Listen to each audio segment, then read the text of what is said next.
Abhishek Nama director and ప్రొడ్యూసర్గా చేసిన hits and flops all movies list. 1. బాబు బాగా బిజీ 2017లో రిలీజ్ అయింది.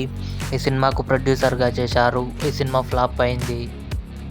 కేశవ 2017లో రిలీజ్ అయింది. ఈ సినిమాకు ప్రొడ్యూసర్గా చేశారు. ఈ సినిమా హిట్ అయింది.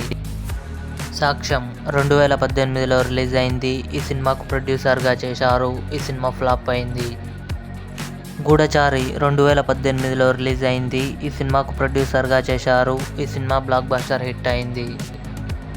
భైరవ గీత 2018లో రిలీజ్ అయింది. ఈ సినిమాకు ప్రొడ్యూసర్గా చేశారు. ఈ సినిమా ఫ్లాప్ అయింది.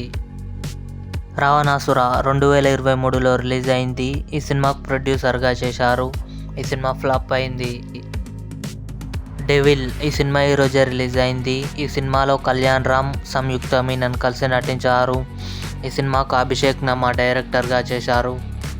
ఈ సినిమా ప్రజెంట్ పాజిటివ్ టాక్తో రన్ అవుతుంది. మూవీ చూసిన వారు ఎలా ఉందో కామెంట్ చేయండి. ఇవి Abhishek Nama hits and flops all movies list.